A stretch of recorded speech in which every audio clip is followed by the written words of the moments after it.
Hello everyone, कैसे हो आप लोग। उम्मीद करते हैं कि ठीक ठाक ही होंगे।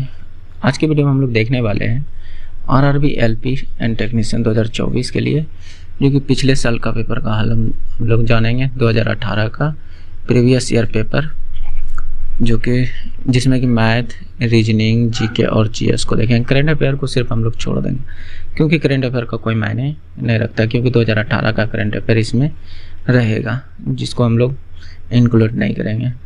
बाकी बात सभी को शामिल करेंगे, जितने भी क्वेश्चन होंगे मैथ, रीजनिंग, जीके और जीएस, इन सभी को देखेंगे। ओके, और सही तरीक़ा से देखेंगे कैसे हल होता है। ठीक, ओके। तो CBT 1 ये रहा। तो ये पेपर जो आपका होगा 29 अगस्त शिफ्ट 2 ऑफिशियल पेपर है, जो कि इसका पूरा सॉल्यूशन देखने वाले हैं। तो आप लोग बने रहिए और देखिए और समझिए। ओके, और आप ये भी जान सकिएगा कि इसमें किस तरह के क्वेश्चन पूछा गया था, इसका पैटर्न क्या था, ताकि आपको एक आइडिया लग जाएगा कि हमें किस तरह से तैयारी करनी चाहिए, है कि नहीं। तो चलिए शुरू करते हैं। ओके, चलिए क्या कह रहा है। निम्नलिखित सारणी में जो है एक वर्ष में 25 बच्चों के वजन में वृद्धि को दर्शाता है। तो वजन में वृद्धि का माध्य कितना है। ठीक है, तो यहाँ पर एक डाटा दिया है वजन में वृद्धि, और इधर बच्चों की संख्या। ये टोटल जोड़िएगा तो ये आपका ये 25 होगा। ओके, तो यहाँ पर दे दिया है सभी का। 4 बच्चों का जो कि वजन बढ़ा था औसत, तो 1.5 बढ़ा है। तो टोटल कितना बड़ा होगा, 4 गुना 1.5 कीजिएगा तो 6, 5 गुना 2 कीजिएगा तो यहाँ 10, 8 गुना 2.4 कीजिएगा तो ये हो जाएगा 8 चौकी 32, 8 दूनी 16, 1 17, 172, यानी 17.2। फिर इसको गुना कीजिएगा तो कितना 15, फिर इसको गुना कीजिएगा तो 6.4, फिर इसको गुना कीजिए 3.4। सभी को गुना हम लोग कर लिए। तो अब इन सबको ऐड कीजिए, देखिए कितना होता है। 2 4 6 4 10 की 0 हाथ रल 1। ओके, 6 3 9 5 14 7 21 और यहाँ पर 6, 21 6 27, 1 28। Okay, point. फिर यहाँ पर 1 1 2 1 3, तो 28 2 30। ये ना, कहीं मैंने गलत तो नहीं जोड़ा, फिर से जोड़ लीजिए। देखिए ये पॉइंट वाला जोड़ लेते हैं। 4 2 6 4 10 की 0 हाथ रल 1, 6 3 9 5 14 7 21 1 22 6 28 हाथ रल 2। फिर यहाँ से 1 1 2 1 3, 3 2 5, 3 2 कितना होता है 5। गलत, मैंने यहाँ पर गलत कर दिया। ओके, तो यहाँ पर 58 आया। टोटल कितना आया 58। बस इस 58 को करना क्या है, यहाँ पर देखिए। अब पूछा है कि वजन में वृद्धि का माध्य क्या होगा। माध्य बराबर फार्मूला आप लोग को तो पता होनी चाहिए कि माध्य बराबर जो फार्मूला होता है कुल योग अपान दी गई संख्या, कुल संख्या, यही ना। या तो आप 10th में जो पढ़े होंगे sigma fx upon sigma f, ये पढ़े होंगे माध्य बराबर सूत्र। तो माध्य बराबर करने का मतलब कुल योग यही है, sigma fx upon sigma f। Okay, तो यहाँ से देखिए, तो कुल योग कितना आया 58। इसको भाग देना है कुल संख्या से। कुल संख्या कितना है 25, 25 से भाग दीजिए। देखिए कितना आता है आपका 25 दूनी 50, बच गया कितना 8। तो इसे भाग दे दीजिए इधर, 58 भागा 25, तो कितना आया 25, बचा कितना 3, 50 कटाना, बचा 8, पॉइंट लगाइए 0, 25 दिया 75, 25 दिया 75, बचा 5, यानी 2 पॉइंट के समथिंग में आया होगा। तो जो ऑप्शन में होना चाहिए 2 पॉइंट समथिंग में, चलिए देखते हैं ऑप्शन में है क्या। हाँ, 2.4 के लगभग में दिया है, तो ये हमारा राइट आंसर हो जाएगा। आप एक बार अच्छा से गुना कर लीजिएगा, मेरे उम्मीद से तो ठीक ठाक ही होनी चाहिए। ओके, नेक्स्ट देखिएगा, सिर्फ ये इसी क्वेश्चन को नहीं देखकर आप पूरा जो है समझिएगा, पूरा सेट देखिए, तब आपको आइडिया लगेगा कि किस तरह के क्वेश्चन पूछा गया था। एक क्वेश्चन से आप डिसाइड नहीं कर सकते पेपर का कि किस तरह का पैटर्न था। ओके, तो नेक्स्ट देखिए, 42, 63 और 105 का महत्तम समावर्तक क्या है। तो मैं दोस्त यहाँ पर जो है बनाऊंगा नहीं, मैं आपको एक तरीका बताता हूँ जिससे कि आप बिना बनाए आंसर ला सकते हैं इन छोटी मोटी महत्तम समावर्तक का। जैसे कहने का मतलब महत्तम समावर्तक जो इन जो भी संख्या है इससे वो बड़ी नहीं हो सकती है। 42, 63, 105 यानी सबसे बड़ी संख्या से भी बड़ी नहीं हो सकती है। तो इसका मतलब 630 तो कभी हो ही नहीं सकता। ओके, फिर दूसरा चीज़ देखना है कि एचसीएफ का रूल क्या है। वह बड़ी से बड़ी संख्या जो सभी दी गई सभी संख्याओं को काट सके, है कि नहीं, जो सभी संख्याओं को भाग दे सके। क्या 63 सभी संख्याओं को भाग लगा सकता है?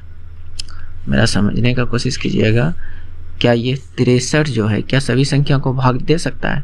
तो आपका जवाब होगा कि नहीं, सिर्फ इसी को भाग दे रहा है। तो इसका मतलब 63 नहीं हो सकता, तीनों को भाग देना चाहिए ना, यानी पूरी करना चाहिए। अब क्या मैंने क्या कहा कि वह बड़ी से बड़ी संख्या जो सभी को काट सके। क्या ये 7 जो है बड़ी से बड़ी संख्या है? उससे बड़ी तो ये है 21, उससे बड़ी 21 है। तो 21 से 42 भी कटेंगे, 63 भी कटेंगे और 105 भी कटेंगे। क्या ओके? तो बात को समझ पा रहे हैं? तो 7 नहीं हो सकता क्योंकि यह छोटी होगी, बड़ी से बड़ी संख्या क्या है 21। तो ये आपका राइट आंसर हो जाएगा, है कि नहीं, ऑप्शन नंबर ए। हालांकि अगर आप बनाना चाहते हैं तो चलिए, मैं बनाने के लिए भी, हो सकता है किसी भाई को नहीं आता हो, और ये सब क्वेश्चन तो ईजी है, हालांकि सबको आना चाहिए। जैसे आप इसका निकालना चाहें कि मान लीजिए 42, 63, 105, या तो ये 2 तरह से बनता है, एक भाग विधि से जिसको हम लंगड़ा भाग कहते हैं, और एक हम एलसीएम के तरह ही निकाल सकते हैं इसको, गुणनखंड के तरीके। जैसे हमने अभी क्या कहा कि जो सभी को काट सके, तो कौन सी संख्या पर यहाँ पर दो? 3 एक ऐसा संख्या जो सभी को काट सकता है। 3 से 14 बार में, 3 से 21 बार में, 3 से आपका कितना बार, 35 बार में कट जाएगा। ओके, इसको मैं थोड़ा सा, क्या अभी ऐसी कोई और संख्या जो है तीनों को काट सकता है? तो आपका जवाब होगा कि 7 एक ऐसी संख्या जो तीनों को भी काट सकता है, 2 टाइम, 3 टाइम, 5 टाइम। क्या अभी और कोई ऐसा संख्या जो सभी को काट सकता है? तो आपका जवाब होगा कि एक ऐसा संख्या जो सभी को काट सकता है, लेकिन एक का कोई मतलब है नहीं। जैसे हम कहते हैं कि 5 और 6 का एलसीएम निकालिए, एचसीएफ निकालिए, महत्तम समावर्तक। तो आप इसका क्या कीजिएगा, डायरेक्ट एक मारिए, क्योंकि ये दोनों में एक कॉमन है कि नहीं, तो इसलिए एक से कोई लेना देना है नहीं। तो यहाँ पर जो संख्या दोनों को काटा उसी को गुना कर दीजिए, 7 या 21, ये आपका राइट आंसर हो जाएगा। ओके, तो इस तरह से कर सकते हैं दोस्त। तो इसका आंसर राइट हो जाएगा 21। नेक्स्ट चलिए, देखिए दोस्त, ये नहीं है कि मैं पुराने तरीके को ही मैं आप लोगों को अप्लाई करके बताऊंगा, मैं उन तरीकों को भी अप्लाई करने के लिए बताऊंगा जिससे कि आप जल्दी भी कर सकते हैं।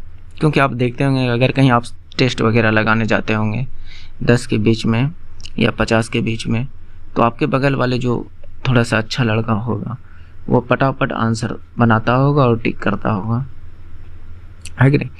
तो वो अप्लाई क्या रूल करता है, वो पूरा बनाता है नहीं, वो बहुत शॉर्टकट यूज करता है, और शॉर्टकट तभी आएगा जब आप उस तरीके को जानिएगा। तो चलिए, उस तरह के तरीके को हम लोग यहाँ पर जानने का कोशिश करेंगे कि कैसे फास्ट करता है जो थोड़ा अच्छा लड़का होता है कि नहीं। चलिए नेक्स्ट, ये आपका कुछ रीजनिंग में आ गया। उस आकृति का चयन करें जो निम्न समूह से संबंधित नहीं है। तो यहाँ पर देखिए इस सब का कोई मतलब नहीं है, ये सब का ये गणितीय चिन्ह है। यहाँ पर ये आपका भिन्न है कि नहीं।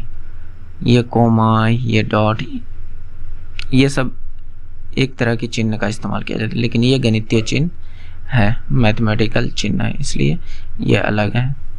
ओके, क्योंकि इसको आप गुना भाग जोड़ नहीं मैथ में इसको यूज करते हैं। क्या बात समझ रहे? Okay, next.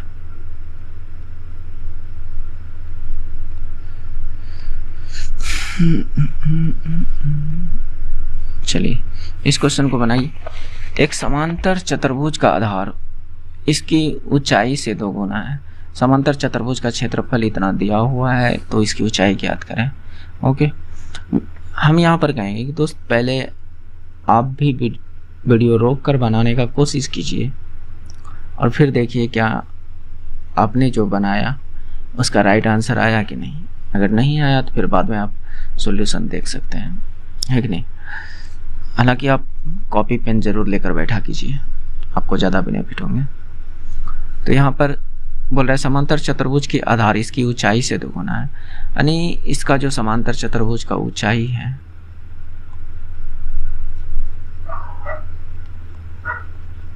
समांतर चतुर्भुज का ऊंचाई जो है, यहाँ पर ऊंचाई मान लीजिए h है, तो इसका आधार जो पूछ रहा है, इसका आधार ऊंचाई का 2 गुनी यानी 2h। तो इसका क्षेत्रफल बराबर क्या होता है? आप लोगों को फार्मूला पता होनी चाहिए, आधार गुनी ऊंचाई, आधार गुना ऊंचाई, क्या यही होता है ना। ओके, तो आधार कितनी है? h है, ऊंचाई नहीं, आधार 2h है और ऊंचाई h हमने बनाया, और क्षेत्रफल कितना दिया है? 392। 2 से ये थोड़ा सा मैं पेन को पतला कर लेता हूँ, ज़्यादा मोटा है। ओके, तो देखिए 2 से ये कितने टाइम में चल जाएगा? 18 19 दूनी 38 6 दिन 196। इधर h गुना h कीजिएगा तो h स्क्वायर। ओके, तो यहाँ पर h बराबर क्या हो जाएगा? √196। तो 196 का वर्गमूल कितना होता है? 14, है कि नहीं। तो ये आपका 14 राइट आंसर हो जाएगा। Okay, next.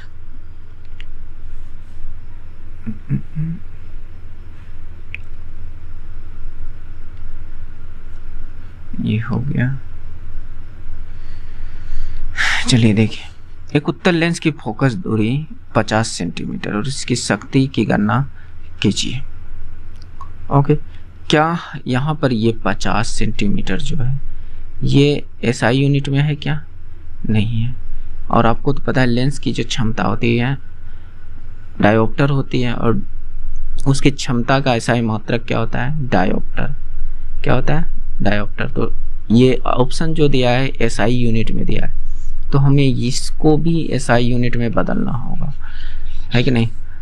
तो फोकस दूरी को ये 50 सेंटीमीटर दिया है, इसको अगर SI यूनिट यानी मीटर में बदलेंगे तो 50/100 ये मीटर में चेंज हो गया, है कि नहीं। यानी कहने का मतलब 1/2 मीटर। तो शक्ति P बराबर क्या होता है? 1/F, यही तो होता है कि नहीं। तो P और 1, F का मान कितना है? 1/2, 1/2। तो इसको सीधा कीजिएगा तो क्या होगा? 1 गुना 2/1, यही ना। तो यहाँ से ये कट गया तो बचा क्या? P बराबर 2D, यही ना, क्योंकि डायोप्टर क्षमता होती है इसकी 2D। ये राइट आंसर है। Okay, next.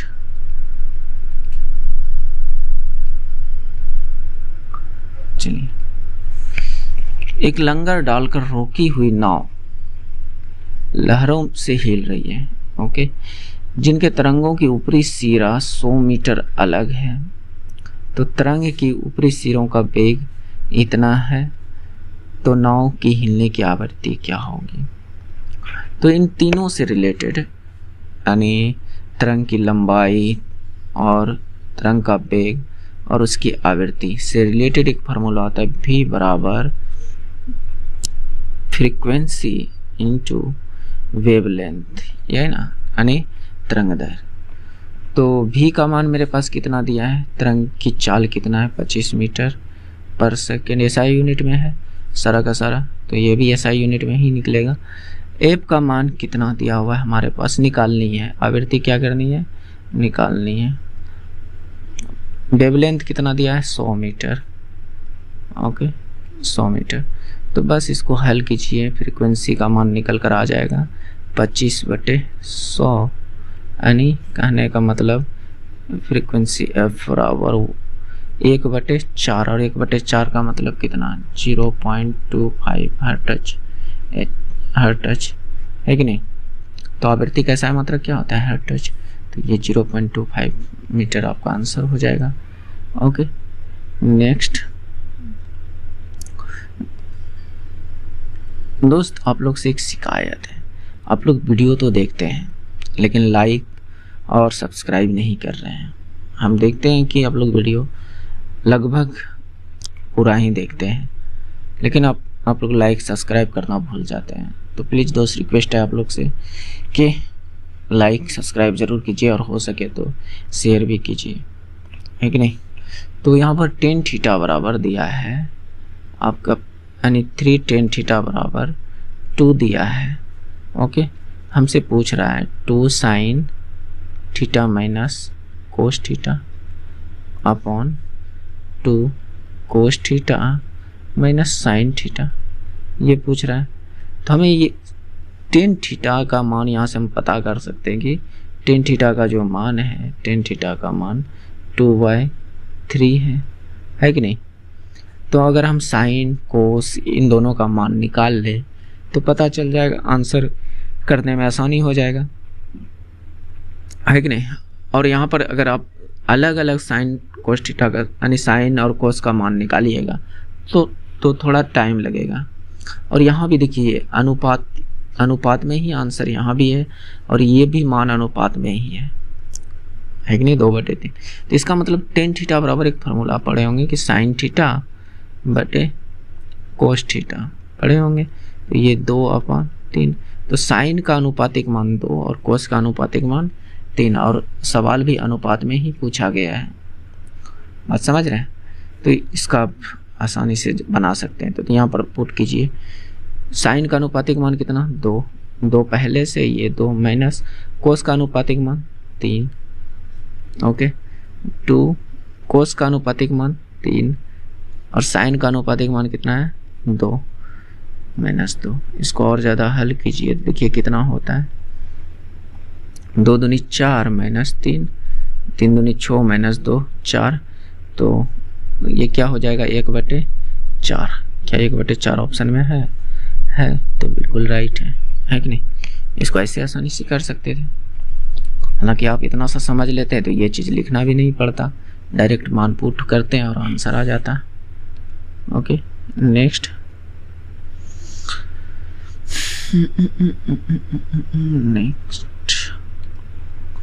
देखिए 5 kg और 10 kg द्रव्यमान की 2 इस्पात की गेंदों की गतिज ऊर्जा समान है, ठीक है। यदि दोनों गेंद गतिमान है तो दोनों गेंद में कौन सी सबसे चल रही है, तेज चल रही है, यानी कहने का मतलब कौन सी सबसे तेज चल रही है। यहाँ तेज लिखना भूल गया होगा, तो चलिए पता करते हैं। गतिज ऊर्जा का फार्मूला क्या होता है, काइनेटिक एनर्जी आपका होता है हाफ द्रव्यमान गुना वेग का स्क्वायर, यही ना होता है। तो चलिए जो पहला वस्तु है उसका वजन कितना है, यानी यहाँ पर m1 कह सकते हैं 5 kg, और इसका वेग को हम मान लेते हैं v1, जो कि या तो हिंदी में लिख लें तो वह बेहतर रहेगा। चलिए मैं थोड़ा सा इसको थोड़ा समझने में आसानी होगा, देखिएगा।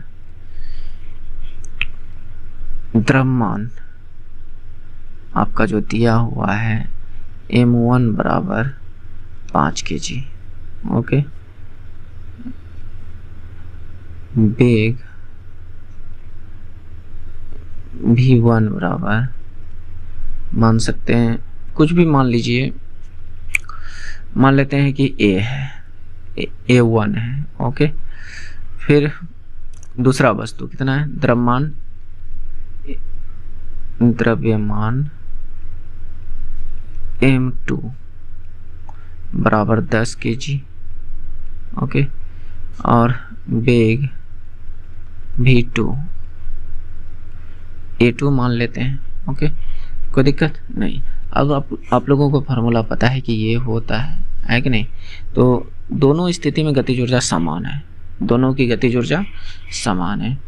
तो इससे क्या बन सकता है, तो यानी हाफ, एक बार इसको लेंगे 5, भी के जगह पे A1 लेते हैं, A1 का स्क्वायर।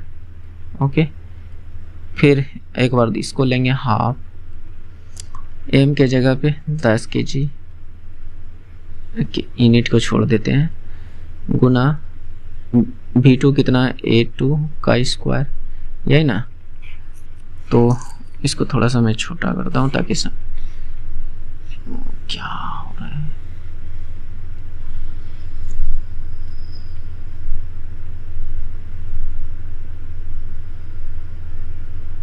चलिए। ओके, अब समझिएगा। तो ये हाफ जो है दोनों साइड है, ये कट गया है कि नहीं। 5 से ये 2 टाइम में कट जाएगा, 2 टाइम में कट जाएगा। तो इधर बचा A1 का स्क्वायर और इधर बचा A2 का स्क्वायर। तो बटे में A2 इधर आ जाएगा क्योंकि इधर गुना में है, इधर 2 है और इधर से कुछ नहीं है, तो नीचे में 1 डाल दीजिए। कोई फर्क पड़ेगा क्या, नहीं। तो अब हमको A1 अनुपात A2 का मान निकालना है। तो स्क्वायर है तो हम कहते हैं इसका रूट कर दीजिए, पूरे का आप रूट कर दीजिए। तो यहाँ A1 बटे A2 बराबर क्या आ जाएगा, √2 अनुपात 1, √2 अनुपात 1।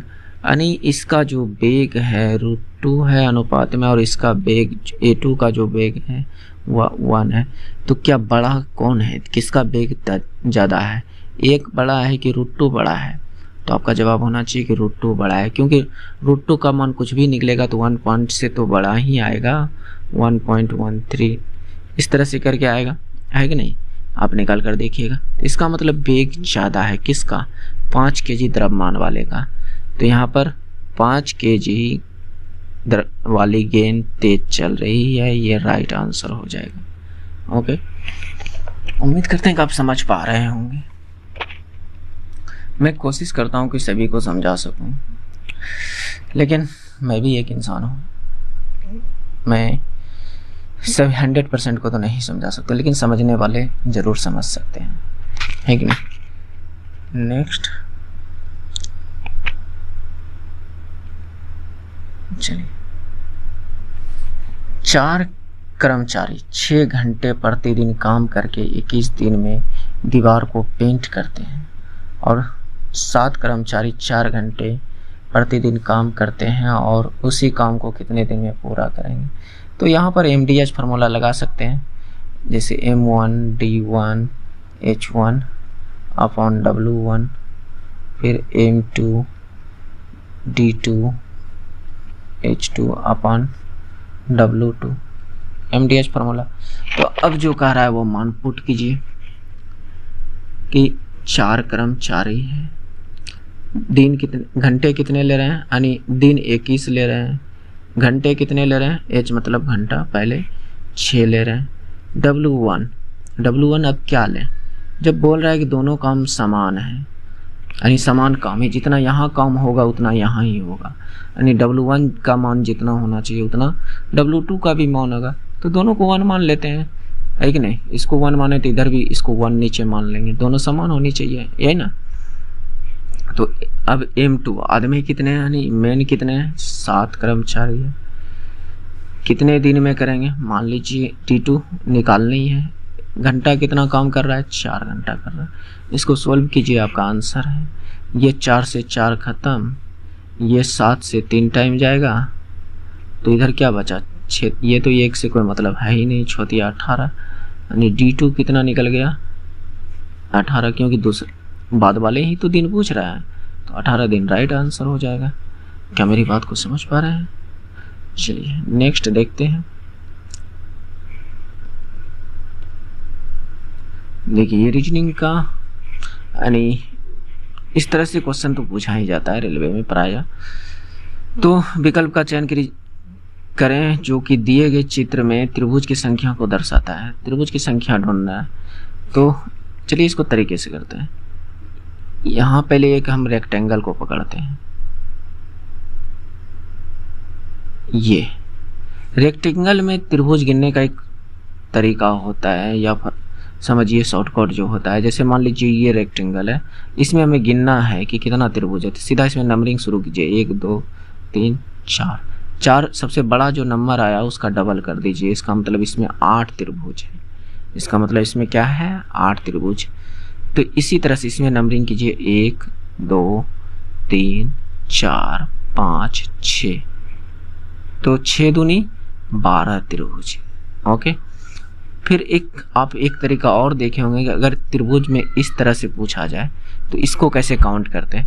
तो इसको जैसे इसमें भी नंबर बैठाइए 1 2, और इस तरह से जब रहे तो इसमें जोड़ना होता है 1 + 2, कितना हो गया 3। कितना हो गया 3। इसका मतलब इस फिगर में यहाँ से लेकर यहाँ तक में 3 गो बन रहा है। कै गो बन रहा है 3 गो, क्योंकि इसमें देखिए 1 2 और इन दोनों को जोड़िएगा 3। फिर एगो आपको यहाँ सीधा सीधा दिख रहा है, ये भी वाला एक दिखा। अब थोड़ा सा ध्यान दीजिएगा कि और कहाँ त्रिभुज बन सकता है। अब देखिएगा ये त्रिभुज ऐसे करके एक त्रिभुज इधर बना, और ये एक त्रिभुज ये ऐसे करके इधर बना, तो 2 त्रिभुज इधर बना। अब कोई त्रिभुज इसमें नहीं बन रहा है, तो अब इन सबको ऐड कीजिए। 12 3 15, 1 16 और 2 18, तो इसमें टोटल कितने त्रिभुज 18 त्रिभुज है। ओके, उम्मीद कर रहे हैं कि आप समझ पा रहे होंगे। नेक्स्ट देखिए, चलिए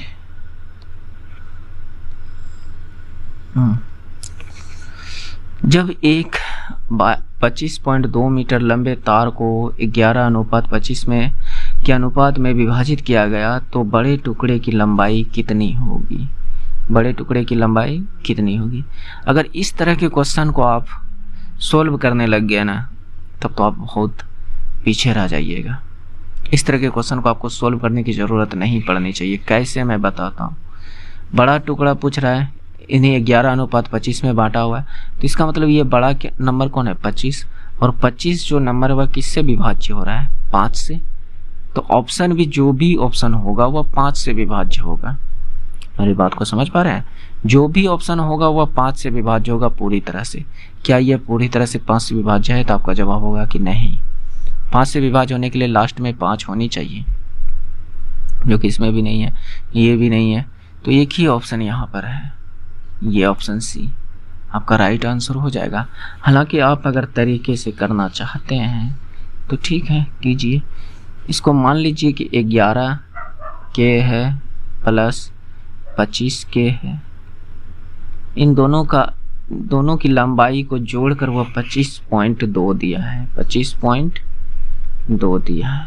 तो इनको जोड़िएगा तो ये कितना होगा 36 के बराबर 25.2, यही ना।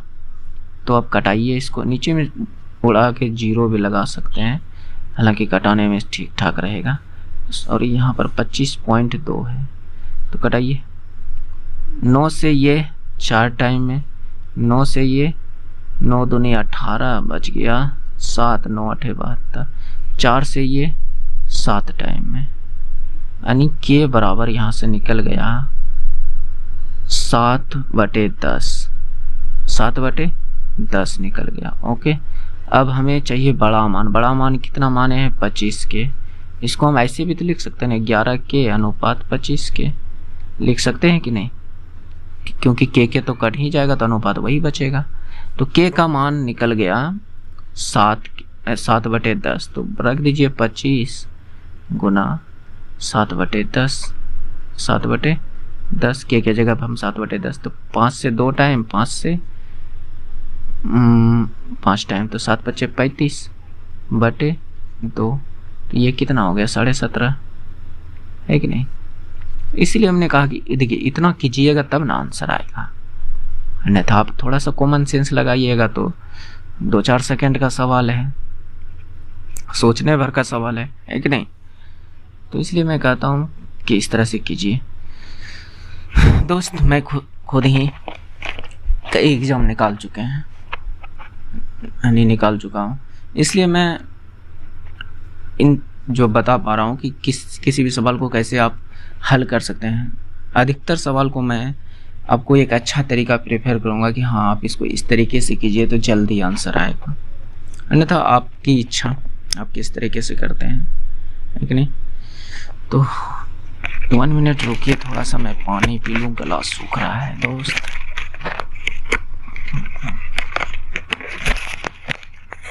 आ रहा हूँ 1 मिनट में, भागिएगा नहीं या स्किप कर दीजिएगा।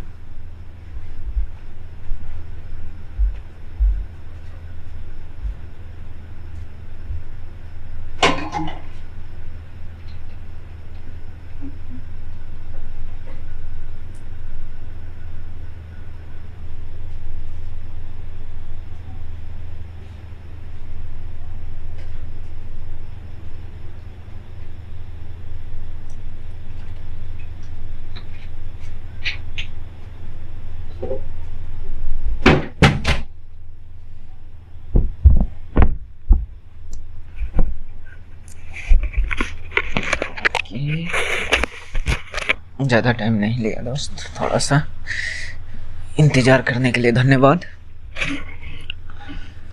देखिए इसको, चलिए नेक्स्ट क्वेश्चन देखते हैं।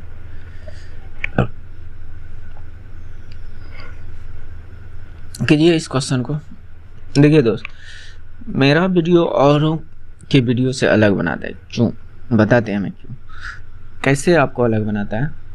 और सब पर चैनल पर देखिएगा, सॉल्व तो बहुत लोग करा रहे हैं, हमें पता है कि प्रीवियस ईयर पेपर बहुत लोग सॉल्व करा रहे हैं, लेकिन वह सिर्फ या तो मैथ का कराएगा, या तो रीजनिंग का कराएगा, या जीके का कराएगा, या साइंस का कराएगा, यही ना, यही तो 4 चीज़ का कराएगा, या जीएस का कराएगा। लेकिन हम यहाँ पर आपको टोटल इंक्लूड कराते हैं, इसलिए थोड़ा मेरा वीडियो लॉन्ग होता है। हालांकि हम इस 75 क्वेश्चंस को 2 पार्ट में बांट देते हैं ताकि आप लोगों के लिए सहूलियत हो सके, समझ रहे, और आप लोगों को एक अच्छा सोल्यूशन दे सकूं।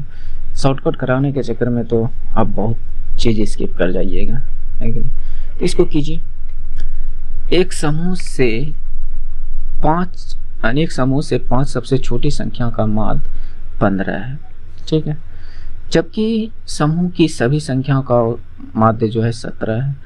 यदि 5 छोटी संख्याओं को छोड़ने पर संख्याओं का माध्य इतना होता है तो समूह में कुल कितनी संख्या है, ये बात कर रहा है। समूह में कुल कितनी संख्या, तो मान लीजिए समूह में कुल जो संख्या होगा, कुल संख्या x मान लेते हैं, क्या x मान लेते हैं, है कि नहीं, क्योंकि मैथ का स्टूडेंट है, मानना तो पड़ेगा कुछ ना कुछ।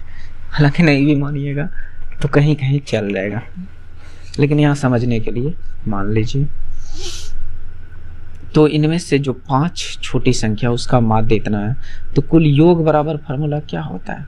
अभी कुछ देर पहले हमने बताया कि माध्य बराबर होता है कुल योग अपॉन कुल संख्या, दी गई कुल संख्या, यही ना बताया। तो कुल योग बराबर क्या फार्मूला बनेगा, माध्य गुने कुल संख्या, यही ना, यानी कुल योग बराबर टोटल सम बराबर, है कि नहीं। कुल योग बराबर ये बनेगा। क्या इस बात से आप लोग सहमत है। तो चलिए आगे समझिए। तो अगर 5 संख्या का कुल योग निकालना है तो 5 गुना 15, है कि नहीं, माध्य गुने दी गई संख्या 5 संख्या प्लस बची गई संख्या, हमने कुल माना कि x संख्या है, तो बचा संख्या कितना होगा, बचा हुआ वह संख्या कितना होगा। तो आपका जवाब होना चाहिए x में से 5 घटा दीजिए, यही तो बचा हुआ संख्या है। तो बचा हुआ संख्या कितना, x माइनस 5, और इसका बचा हुआ का माध्य कितना दिया हुआ है 18.25 यानी 18.25 18.25 ये है, और टोटल का माध्य कितना दिया है, टोटल संख्या कितने हमने माना कि x है, कुल संख्या कितना माना x है, यानी x गुना 17। अब इसको हल कीजिए, आपका आंसर कदमों में है कि नहीं, तो कुल संख्या ही तो पूछ रहा है, x ही तो पूछ रहा है, हल कीजिए आपके आंसर कदमों में हो जाएगा। ये दोनों को मिलाकर कुल योग होगा और इधर ये एकलौता कुल योग होगा 17 संख्या का, है कि नहीं। तो यहाँ से ये 15 × 5 = 75 प्लस 18.25 x गुना कीजिएगा तो माइनस 5 से गुना कीजिए इसमें 5 × 25 5 दूनी 10 2 12 18 × 5 90 1 91 91 पॉइंट आपका 25 बराबर 17x, यही ना। तो इसको हल कीजिए तो देखिए कितना आता है, या तो हम यहाँ पर ऐसे भी लिख सकते हैं 18.25x माइनस 17x, इधर ये माइनस में था, इधर लेते जाइए बिना x वाले को, तो 91.25 और ये प्लस में है तो ये माइनस में, क्योंकि ये माइनस में था तो ये प्लस में, और जो प्लस में है तो इधर आने पर माइनस में ये, तो यहाँ से घटाइएगा तो 1.25x आएगा, और इधर घटाइएगा 5 2 11 में 5 गया 6 8 में गया कितना 16.25, तो पॉइंट उड़ाइएगा तो नीचे यहाँ भी 100 आएगा, और इधर भी पॉइंट उड़ाइएगा तो नीचे इधर भी 100 आएगा, इसका मतलब 100 खत्म, यही ना। तो हिसाब किताब लगाने पर पता चलता है कि देखिए 125x बराबर 1625, यही ना। तो x बराबर क्या होगा 1625 अपॉन 125, अब कटाइए तो ये 5 से 25 बार में, ये 5 से 5 दिया 15 5 दूनी 10 और 5 25, 5 से फिर कटाइए 5 बार में, 5 से 6 पंचे 30 25 25, तो 65/13 आया, यानी ये 65/5 यानी ये 13 बार में कर गया, यानी x का घुमा फिरा के मान कितना आ गया। चलिए मैं इधर लिख देता हूँ, x बराबर कितना आ गया 13, और x ही हमने कुल संख्या माना है, यानी कुल संख्या कितना आ गया 13, तो ये राइट आंसर हो जाएगा। ओके, मैं कोशिश करूँगा कि इस वीडियो में लगभग 40 क्वेश्चन को कंप्लीट करवा दूँ। ओके, नेक्स्ट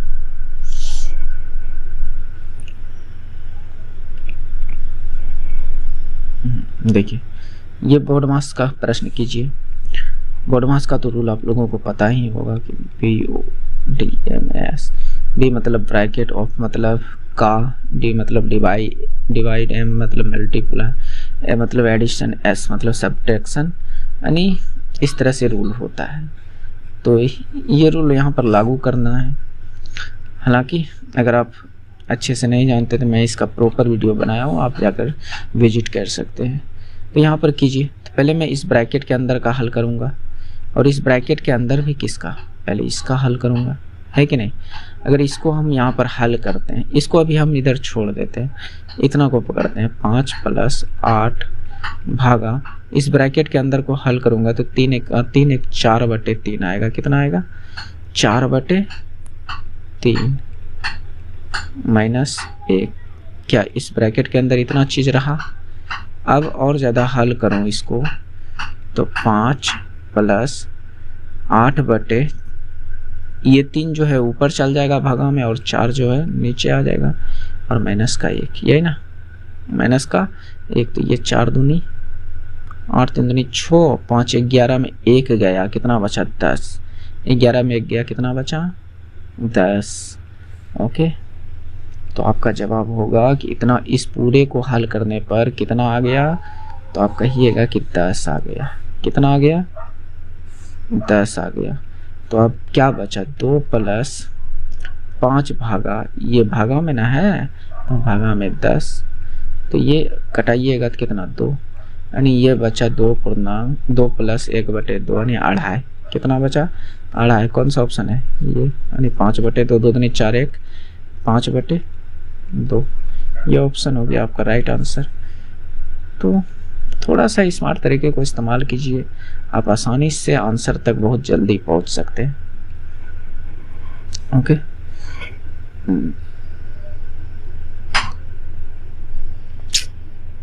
मेरे बगल में एक शर्मा जी बड़े ही है, नहीं इसको 11-12 बजे भी नींद नहीं आता है, खट खट खट खट करते रहते हैं।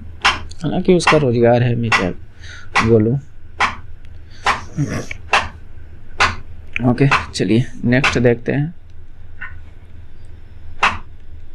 कभी कभी तो इसके चलते वीडियो नहीं बनाना, मतलब कि नहीं बना पाता हूँ, क्योंकि आवाज़ ही इतना करता है कि आपको भी दिक्कत होगा और हमें भी बनाने में दिक्कत होती है। ओके तो चलिए देखिए, अधिसंबाहु त्रिभुज के दोनों बराबर कोण तीसरे कोण से 2 गुने हैं। तो तीसरे कोण का माप कितना है, तीसरे कोण का माप कितना है। तो मान लीजिए एक समद्विबाहु त्रिभुज है, ये यानी ये दोनों कोण जो है, ये दोनों कोण तीसरे कोण से 2 गुने, यानी मान लेते हैं तीसरा कोण ये है x, तो इनसे 2 गुना है ये दोनों कोण, ये 2x और ये भी 2x है। तो तीसरे कोण के बारे में पूछ रहा है, यानी इसके बारे में पूछ रहा है, यही तो बोल रहा था। तो हम यहाँ पर इन तीनों को ऐड करेंगे तो कितना होगा, 2x + 2x प्लस का x बराबर, सब त्रिभुज के तीनों कोणों का योग कितना होता है 180। तो 2 2 4 1 5, x बराबर 180। तो x बराबर कितना आ जाएगा, 5 से ये कटने पर 36 डिग्री। तो आपका 36 डिग्री हो जाएगा। वही तो पूछ रहा है तीसरा कोण कितनी होगी, है कि नहीं। तो 36 डिग्री। नेक्स्ट,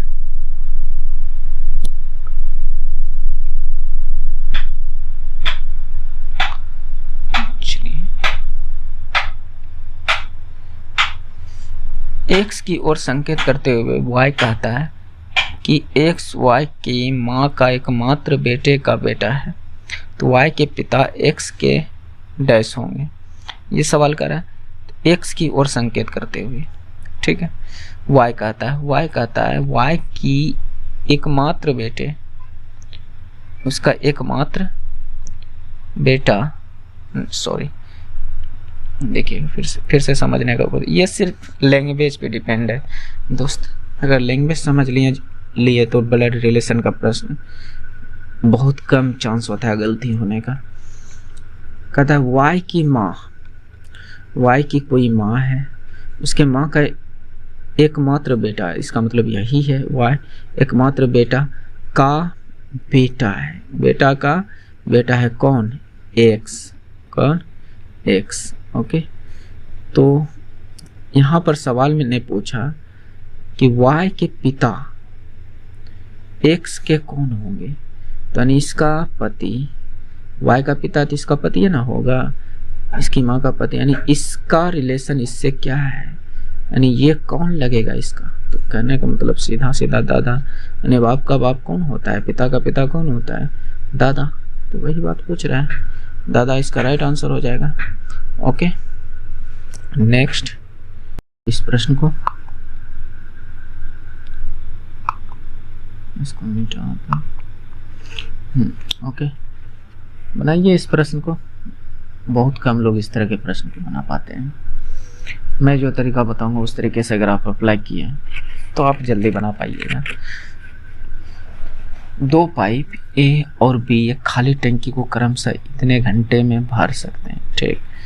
जब कोई अन्य पाइप कार्य नहीं कर रहा है तो पाइप सी पूरी टंकी को 64 घंटे में खाली कर सकता है। शुरुआत में जब टंकी खाली थी तब पाइप ए और सी को चालू किया गया था, तो कुछ घंटों के बाद पाइप ए को बंद कर दिया गया, तो उसी समय पाइप बी को चालू कर दिया गया था। इस स्थिति में टंकी भरने के लिए 112 घंटे लगे थे। पाइप बी को कितने घंटे तक चालू रखा गया।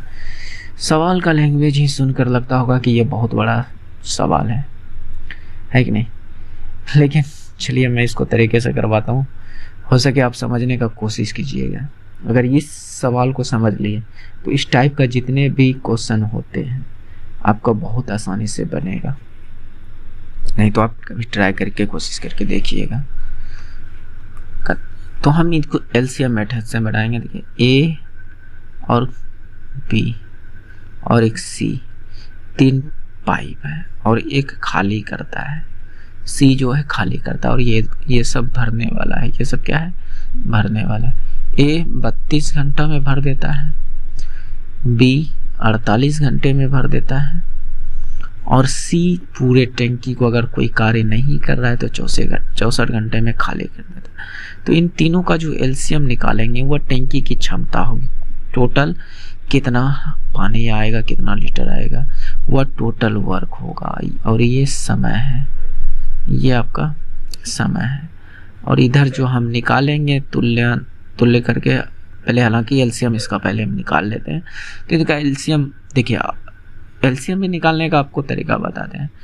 हालांकि आप तो इसको आप तरीके से जैसे एलसीएम निकालता है उसे निकालिए, अन्यथा फिर मैं जो कह रहा हूँ, देखिए 16 तो इन सभी में आएगा, 32 में भी, 48 में भी, 64 में भी। इसका मतलब 16 तो होगा ही होगा उस संख्या में जो एलसीएम आएगा। इसमें एक्स्ट्रा चीज और क्या होगा? गुने में 3 होगा कि नहीं? इसमें 16 छोड़ के एक्स्ट्रा चीज के और क्या होगा? 4 होगा। ये आपका एलसीएम बन गया है। ये आपका क्या हो गया? एलसीएम हो गया। क्योंकि देखिए इसका 2 नहीं लिए क्योंकि इसके अंदर 4 आ चुका है। बात समझ रहे हैं? यानी 2 गुना 2 इसके अंदर आ चुका है, इसलिए हमने नहीं लिया। हालांकि आप निकालिएगा इतना ही एलसीएम निकलेगा। ओके, अब इसको हम भाग देंगे बारी बारी से इससे, तो ये क्षमता निकलेगा। क्या निकलेगा? क्षमता। यानी ये कुल कार्य है। ये क्या है? कुल कार्य या कुल टैंकी की क्षमता मान सकते हैं। तो हम लोग यहाँ पर देखिए कौन सा कॉन्सेप्ट लगाएंगे। कुल कार्य बराबर समय गुने क्षमता, समय गुने क्षमता, ये फार्मूला लगाएंगे। ओके, तो कुल कार्य इतना है। अभी क्षमता हम लोग निकाल लेते हैं। बट इस संख्या को, इस जो भी गुना भाग करके जो भी आएगा उस संख्या को अगर 32 से भाग दें तो कितना बचेगा? तो आपका जवाब होना चाहिए 6 बार में कट जाएगा। इस पूरे संख्या को 48 से भाग दें तो 16 3 48 बचा कितना? 4। यानी बी की क्षमता 4 निकल कर आई। इस पूरे संख्या को अगर 64 से भाग दें तो कितना बचेगा? 3। तो इसका मतलब इसकी क्षमता 3 है। ठीक, तो अब यहाँ पे ये कॉन्सेप्ट हम लगाने वाले हैं, थोड़ा सा समझिएगा। तो कुल कार्य कितना है? 16 गुना 3 गुना 4, ये है। क्या बात को समझ रहे हैं? तो क्वेश्चन कह रहा है यहाँ से, शुरुआत में जब टैंकी खाली थी तो पाइप ए और सी को चालू किया गया। तो ए और सी अपनी क्षमता से करेगा, 6 और 3 की क्षमता से। लेकिन ये जो है माइनस में है। क्यों? क्योंकि ये खाली कर रहा है। ये 6 यूनिट भर रहा है और ये 3 यूनिट खाली कर रहा है। तो 1 घंटे में ये कितने यूनिट भर रहा है? तो आपका जवाब होना चाहिए 3 यूनिट। और इसको मान लेते हैं कुछ समय तक लगा, कुछ समय x लगा। यहाँ क्योंकि बोल रहा है चालू किया और कुछ घंटे बाद बंद कर दिया, मान लेते हैं 1 घंटे बाद बंद कर दिया गया। फिर पुनः ए को बंद किया, यानी 6 की क्षमता से जो काम कर रहा था टैंकी ए, उसको बंद कर दिया। अब सी को चालू किया है, उसी समय बी यानी बी को चालू कर दिया। इस 4 क्षमता वाले पाइप को चालू कर दिया। सी अभी भी चालू ही है। तो इस स्थिति में टैंकी भरने में कुल 112 घंटा लगा। ठीक है, तो अब ये दोनों काम करेंगे, ये 4 भरेंगे और ये 3 ये खाली करेंगे। तो कितना भरेगा 1 घंटे में? तो आपका जवाब होगा कि 1 यूनिट भरेगा। और कुल कितने घंटे लग रहे हैं? तो 112 घंटे। कितने लग रहे हैं?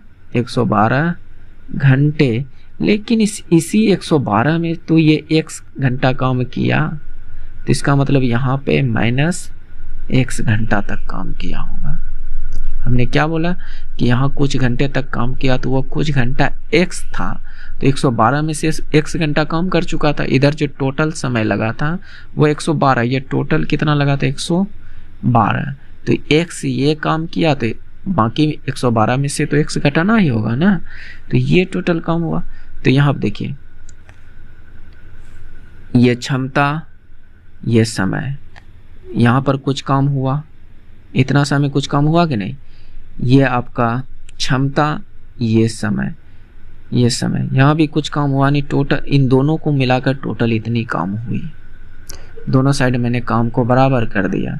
क्या मेरी बात को समझ पा रहे हैं? ओके, तो हमने काम को यहाँ पर बराबर कर दिया।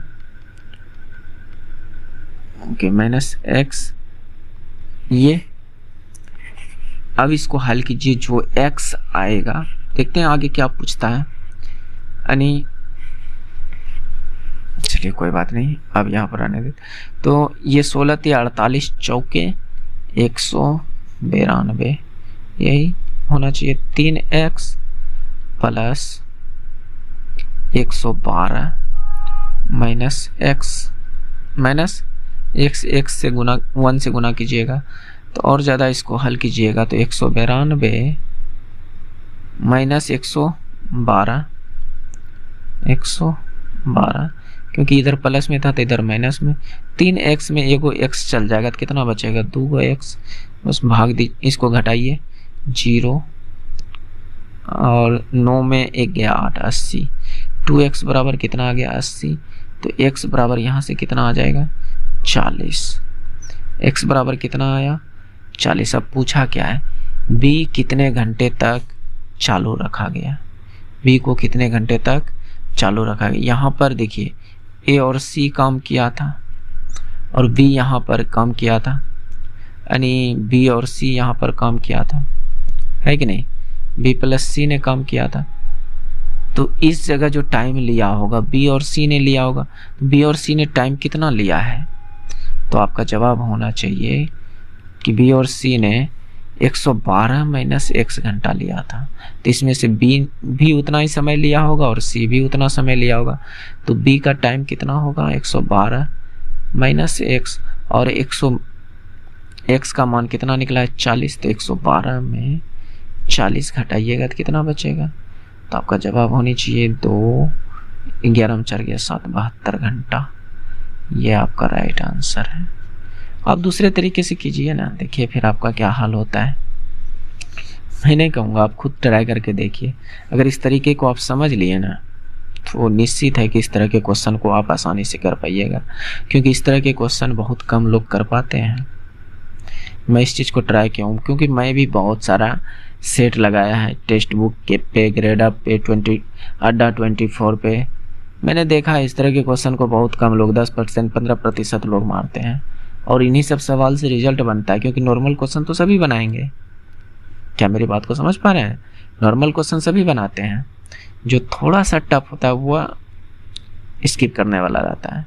हालांकि इस तरह के सवाल अगर क्वेश्चन में आए ना एग्जाम में, तो आप थोड़ा देर के लिए उसको छोड़ दीजिएगा, स्किप कर, थोड़ा सा पहले बनाने का कोशिश कीजिएगा। अगर नहीं बन रहा है तो स्किप कीजिएगा, उसको लास्ट में बनाइएगा, ये आपके लिए बेनिफिट हो सकते हैं। ओके, तो चलिए अब शुरू करते हैं। शुरू तो कर ही दिया है, अब मैं इसको जीके की ओर बढ़ते हैं, जीके जीएस की ओर। ओके, चलिए, और इसमें कुछ रीजनिंग भी मैंने छोड़ा, टोटल जितना मैथ था उसको मैंने इंक्लूड कर लिया है। एक कूट भाषा में इसको ये लिखा गया, इसको ये लिखा गया, तो इसको क्या लिखेगा। इस तरह के क्वेश्चन जब भी आए ना तो देखिए ज़्यादा कुछ नहीं सोचना, ऐसे लिखिए जो भी नंबर है PUZZLING।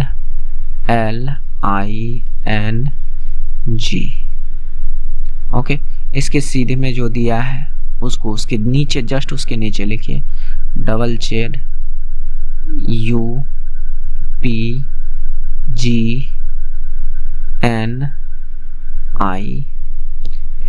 हालांकि इन्हीं से पकड़ा जाएगा कि इसका पैटर्न क्या होगा, क्योंकि देखिए जो भी चीज़, जो पैटर्न इसमें यूज हुआ होगा वही पैटर्न यहाँ भी यूज हुआ होगा और वही रूल यहाँ भी यूज हुआ होगा। तो हम इसको नहीं लिख रहे हैं, डायरेक्ट हम इसको लिख रहे हैं SWIZZL। ZZLED। ओके, हालांकि टाइम बर्बाद करने के लिए अगर आपको देखना है तो फिर इसको भी थोड़ा सा देखिए, हालांकि मैं कहता हूँ नहीं देखिए। देखिए इसमें क्या किया है, ये दोनों जेड को यहाँ लिख कर दिया, यानी ऐसे घुमाया है, ऐसे करके घुमाया है। मैं थोड़ा सा 1 मिनट,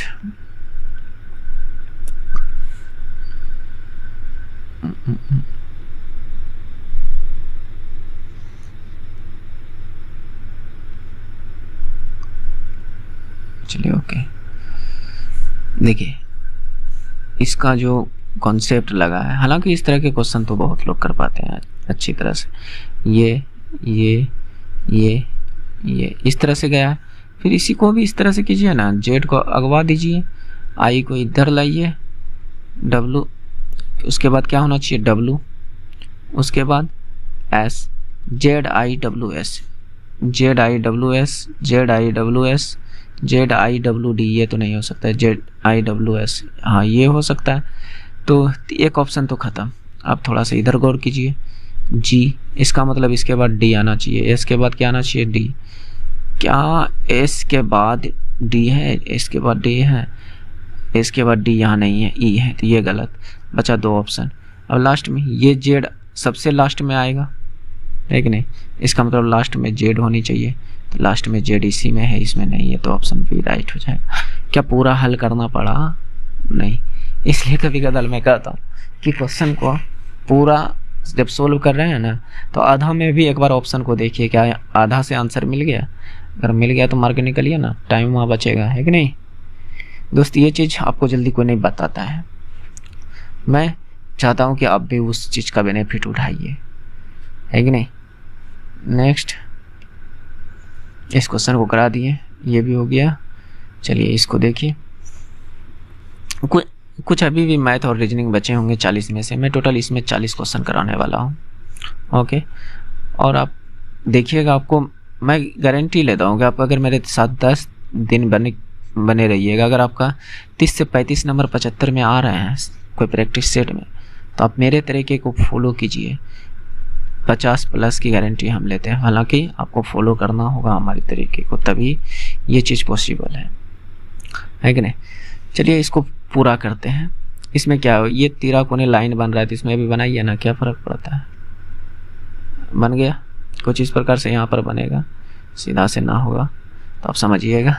फिर ये देखिए इधर से मोड़ा है तो आप इधर से मोड़िए, कुछ इस प्रकार से फिगर तो बना ही होगा, जो कि ये तो नहीं है, ये है, लेकिन कोना में ये देखिए यहाँ वर्ग टाइप बना है, यहाँ पे आयत टाइप बना है, जो कि आयत वाला नहीं होनी चाहिए, है कि नहीं। तो हमें ऑप्शन नज़र आने लगा, क्या आपको भी आने लगा है कि नहीं। तो देखिए ये डी नंबर तो नहीं होगा, क्योंकि इसमें आपके कोना में देखिए प्रॉपर नहीं बनाया, सिर्फ एक ही ऑप्शन है, ऑप्शन नंबर सी राइट है। ओके, नेक्स्ट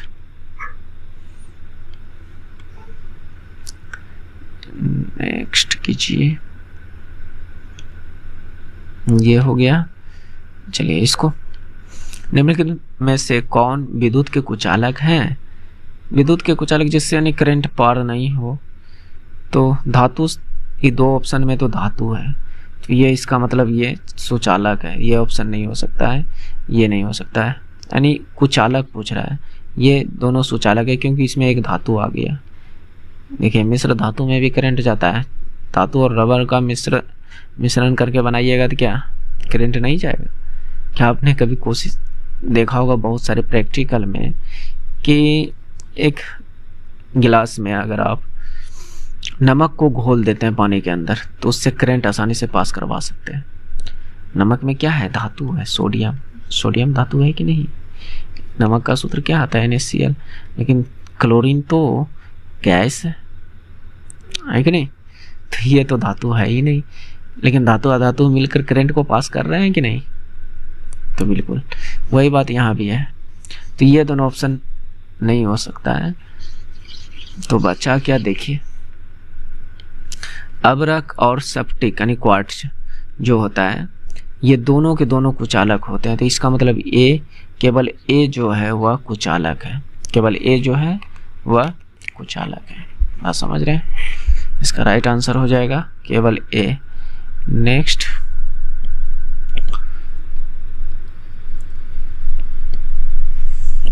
देखिए, प्रधानमंत्री नरेंद्र मोदी द्वारा स्वच्छ भारत मिशन किस दिनांक को शुरू किया गया ताकि वह स्वच्छ राष्ट्र बनने के विशाल स्वप्न को साकार किया जा सके?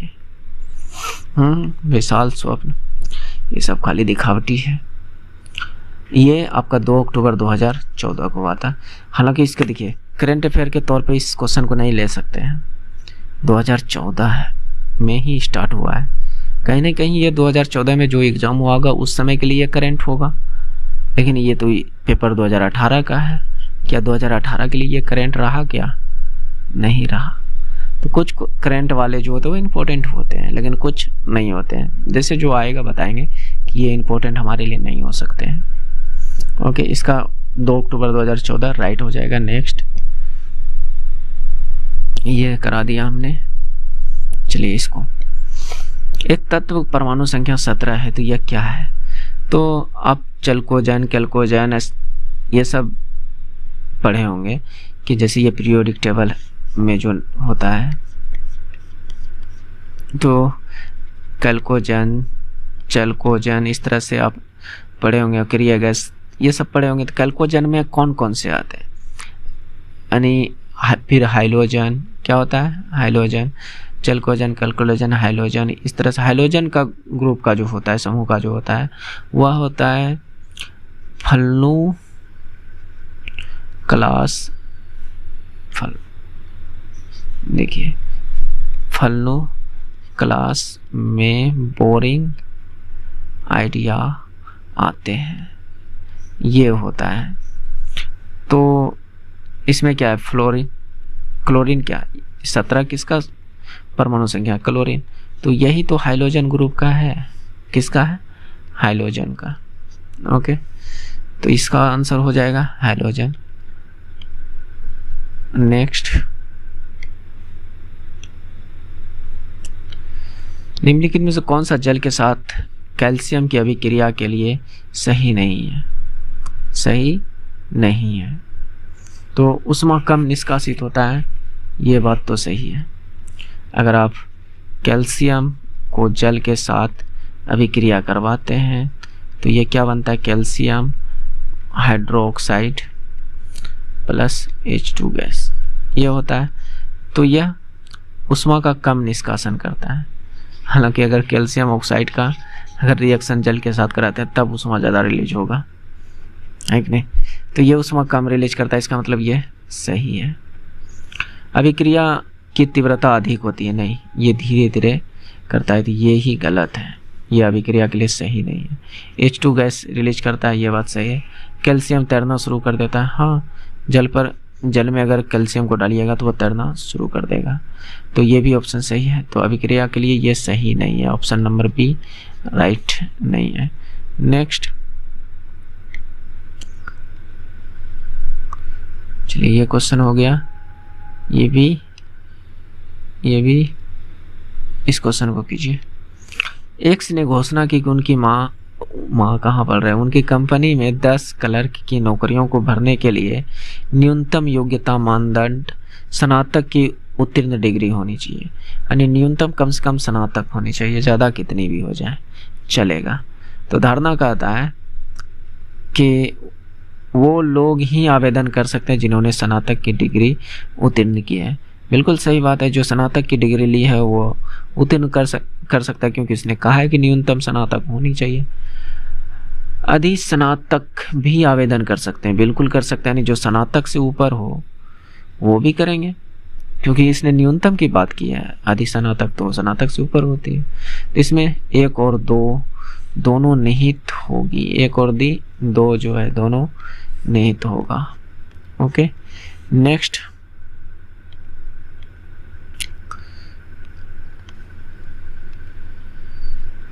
चलिए, 12 डिग्री सी पर जल की भौतिक अवस्था क्या होती है?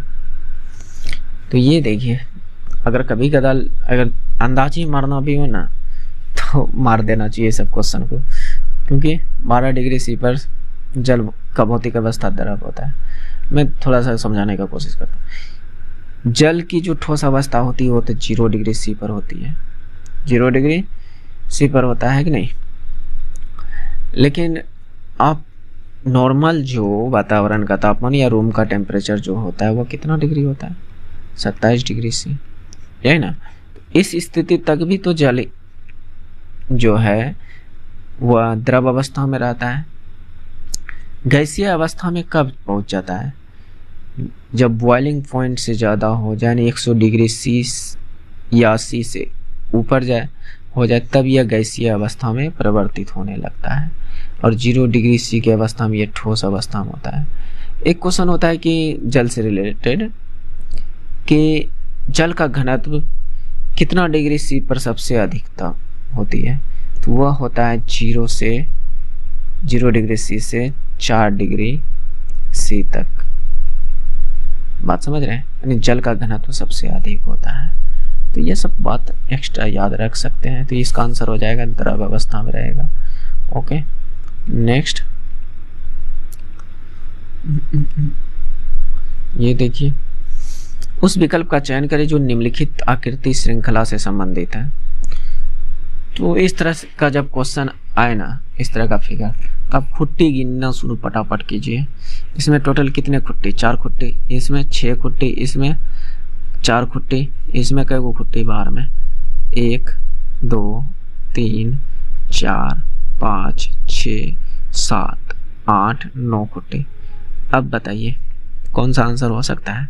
तो देखिए यहाँ पर सभी में सम संख्या है, लेकिन यहाँ पर ये विषम संख्या, इसका मतलब ये इसका राइट आंसर होगा, अलग होगा, श्रृंखला से संबंधित नहीं है। ओके, नेक्स्ट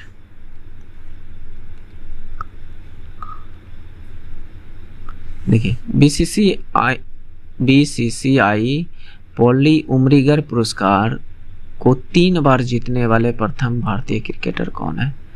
ये आपका विराट कोहली है, 3 बार और एकलौता व्यक्ति है। तो और इसमें एक क्वेश्चन मैं बताता हूँ, सबसे पहले जो ये पुरस्कार दिया गया था वह सचिन तेंदुलकर को दिया गया था, मेरे में से 2007 में। आप लोग सर्च करके बताइएगा क्या ये मैंने राइट बताया। मेरे में से यही राइट है, या तो मैं इसको पुनः सर्च करूँगा और आप लोगों को हो सके अगर सही होगा तो कमेंट में नहीं रहेगा कुछ, अगर सही नहीं होगा तो मैं कमेंट में पिन कर दूंगा कि ये मैंने गलत बताया था। ओके, हालांकि आप लोग कमेंट में बताइएगा सही या गलत है। ओके, नेक्स्ट, तो इसका आंसर हो जाएगा विराट कोहली। ओके, नेक्स्ट देखिए, उस पूर्ववर्ती इसरो अध्यक्ष एवं अंतरिक्ष वैज्ञानिक की पहचान कीजिए जिन्होंने सर्वप्रथम अंतर्राष्ट्रीय एस्ट्रोन फेडरेशन के हाल ही के हॉल ऑफ फेम में प्रतिस्थापित किया। तो वह व्यक्ति थी उडुपी रामचंद्र राव। याद रख सकते हैं, ये सब दोस्त याद रखने वाली बात है, क्योंकि ये सब क्वेश्चन जीके वो चीज़ है जो कि ज़्यादा दिन नहीं रख पड़िएगा, रिपीट नहीं कीजिएगा तो आप भूल जाइएगा। और मैं कहता हूँ रिजल्ट जो बनता है वो जीके के वजह से नहीं बनता है दोस्त, क्योंकि जितना जीके आप मारिएगा उतना जीके आपके सामने वाले भी मारेंगे। रिजल्ट डिपेंड करता है मैथ, रीजनिंग, जीके और साइंस के वजह से। ये 3 चीज़ पर जो है एग्ज़ाम डिपेंड करता है कि आपका एग्ज़ाम कैसा गया, क्योंकि जीके जितना आप मारिएगा उतना आपके सामने वाले भी मारेंगे। बात समझ रहे हैं, जीके में सभी का वही हाल रहता है। हो सकता है कि जो बहुत ज़्यादा पढ़ा हो 1-2 क्वेश्चन ज़्यादा मारे, इससे ज़्यादा नहीं मार सकता है। जितना आप मारिएगा उतना वो भी मारेगा। तो इसलिए जीके पर ज़्यादा ध्यान ना देते हुए आप मैथ, रीजनिंग, साइंस पर ज़्यादा ध्यान दीजिए, आपको ज़्यादा बेनिफिट मिलेंगे एग्ज़ाम में, मैं ये बात कह सकता हूँ। ओके, नेक्स्ट देखिए,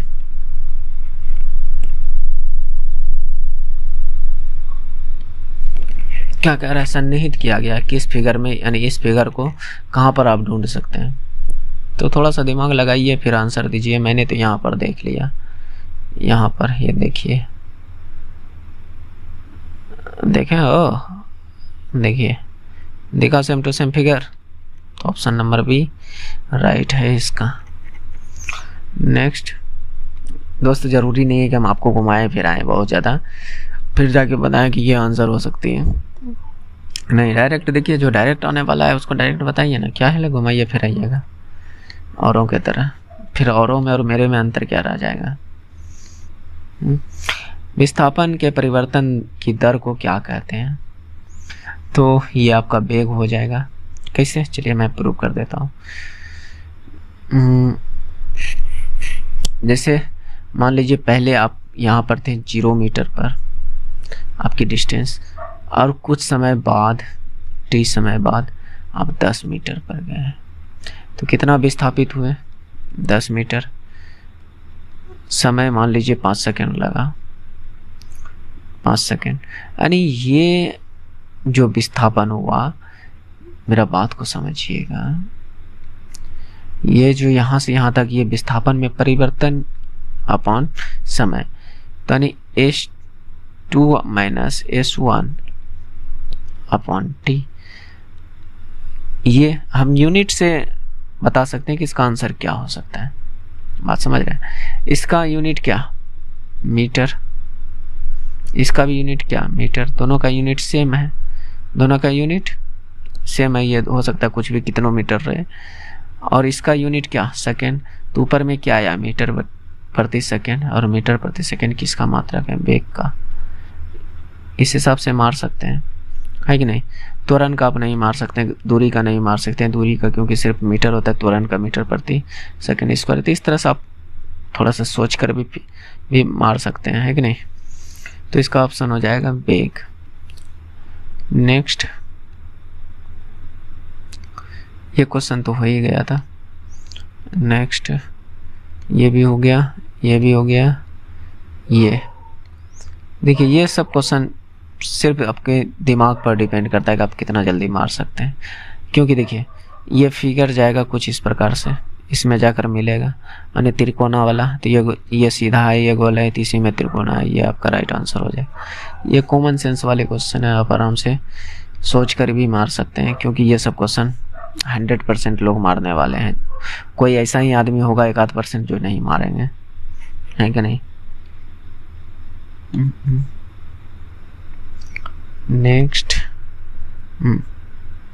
देखिए, स्वच्छतम की उत्तरजीविता यानी सर्वाइवल ऑफ फिटेस्ट युक्ति के रचयिता कौन थे, तो ये हर्बर्ट स्पेनर्स थे, हर्बर्ट स्पेनर्स, मारिएगा। नेक्स्ट, ये सब क्वेश्चन को याद रखिएगा दोस्त, ये सब क्वेश्चन को याद रखने में ही भलाई है आपकी।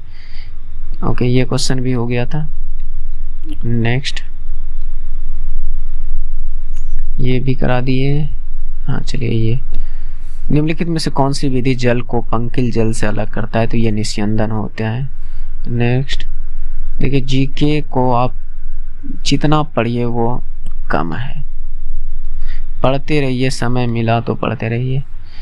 इनमें से कौन एक द्विविस्थापन अभिक्रिया नहीं है, द्विविस्थापन अभिक्रिया नहीं है। जैसे ये देखिए, क्लोरीन जो है, क्लोरीन को कौन यहाँ पर विस्थापित किया, एक बार सल्फेट, यानी ये विस्थापित कर दिया यहाँ पर, फिर यहाँ से इसको विस्थापित कौन कर दिया, क्लोरीन विस्थापित कर दिया, तो यहाँ पर 2 बार विस्थापन हुआ, इसमें है डबल विस्थापन, तो ये ऑप्शन नहीं हो सकता है। इसमें नाइट्रोजन को विस्थापित किया है OH का होल ट्वाइस, ये विस्थापित किया है। मेरे में से यहाँ पर विस्थापित डबल विस्थापन नहीं हो रहा है, क्योंकि ये जो है उतनी अच्छी तरह से मैं यहाँ पर नहीं समझा सकता दोस्त, क्योंकि डबल विस्थापन यहाँ पर हमें दिख रहा है, यहाँ पर भी दिख रहा है और यहाँ पर दिख रहा है। तो आप थोड़ा सा रूल पढ़िएगा विस्थापित करने का, हालांकि इसका आंसर ये होगा। ओके, हालांकि इस सब क्वेश्चन को हम मार सकते हैं, लेकिन समझा नहीं सकते दोस्तों उतने अच्छे से। ओके, नेक्स्ट देखिए, क्योंकि देखिए कोई भी व्यक्ति दोस्त 100% परफेक्ट नहीं हो सकता है, बात समझ रहे हैं, कुछ ना कुछ डिफेक्टिव होते ही हैं। तो मैं कोई गॉड नहीं हूँ जो कि 100% कर सकता हूँ। मैं तो ये भी कहता हूँ किसी भी व्यक्ति को ला दीजिए ना, कितना परफेक्ट क्यों ना हो, उसको एग्जाम में बैठा दीजिए, वह 100% नहीं कर सकता है। बढ़िया से बढ़िया टीचर भी 100% नहीं कर सकता है। तो मैं किस खेत की मूली हूँ? मैं भी गलती कर सकता हूँ, मैं भी हो सकता है किसी भी क्वेश्चन को 100% नहीं समझा सकता हूँ, लेकिन कुछ क्षेत्र जो है मेरा, मैं उसको परफेक्ट अच्छी तरह से समझा सकता हूँ। तो उस पर डिपेंड कीजिए, और जो कि रिजल्ट बनाने के लिए काफ़ी है।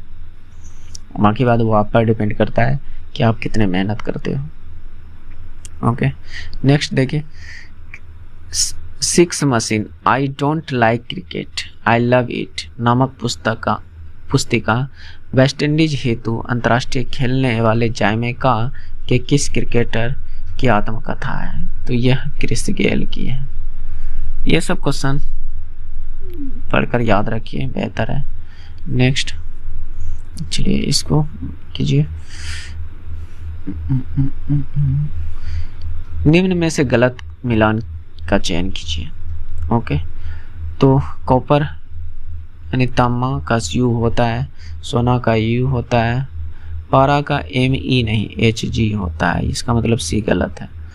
प्लेटिनम का PT होता है, चांदी का AG होता है, इसका मतलब सिर्फ सी ही गलत है, केवल सी गलत मिलान किया है। ओके, नेक्स्ट,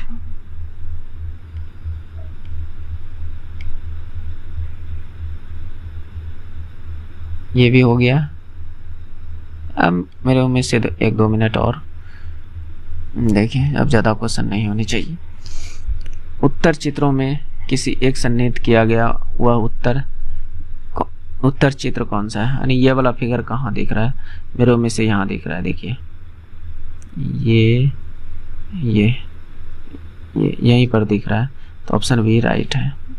आप भी गौर से देखिए, और आपको कहीं नहीं दिखेगा, तो ऑप्शन बी में राइट। ओके, नेक्स्ट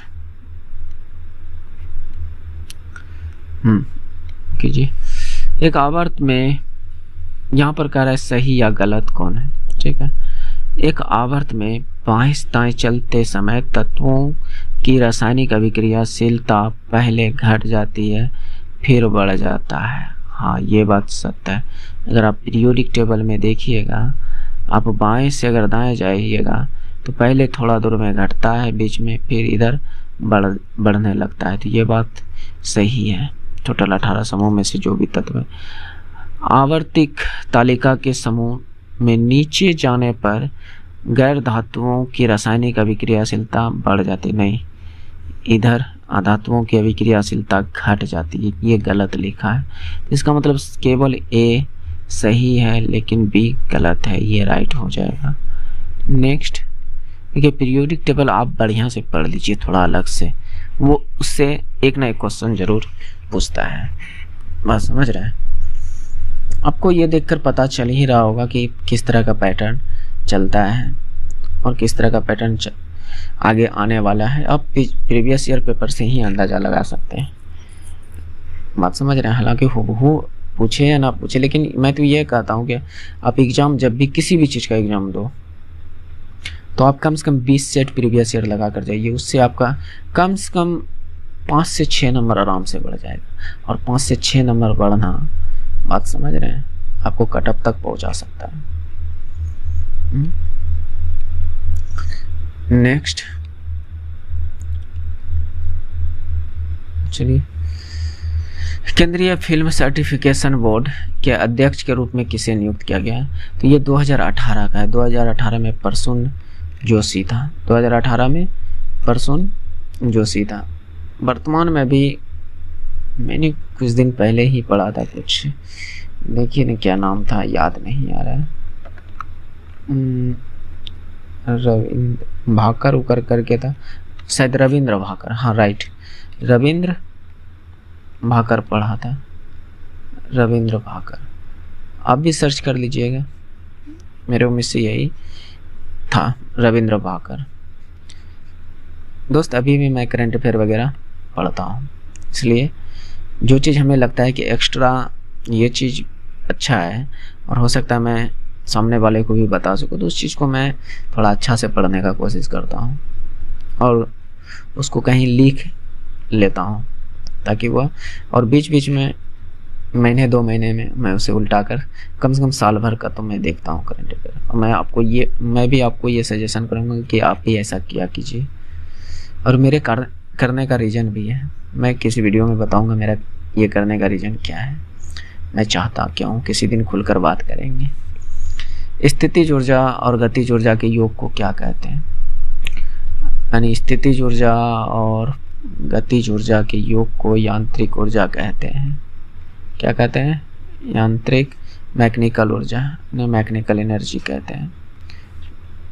बात समझ रहे हैं? जब ये दोनों एनर्जी मिल जाते हैं तब मैकेनिकल एनर्जी बनते हैं, नहीं यांत्रिक ऊर्जा। नेक्स्ट चलिए,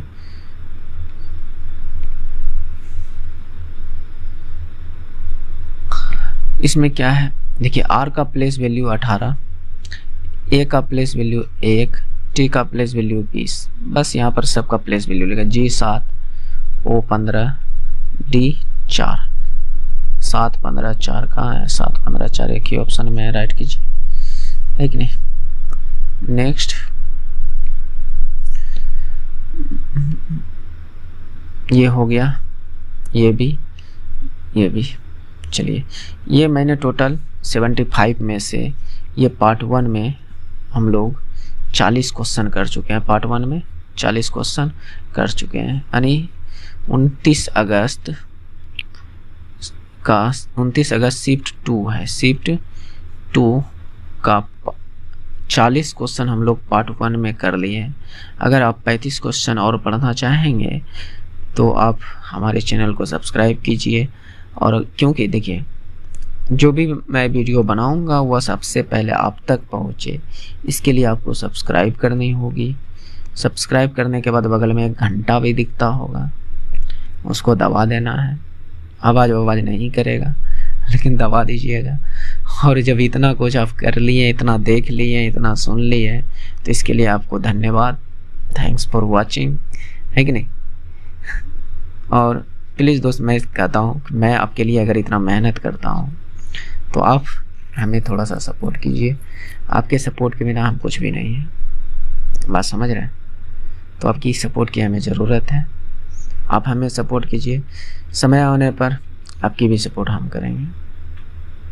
ओके, तो जय हिंद दोस्त, मिलते हैं नेक्स्ट वीडियो में। Thanks for watching.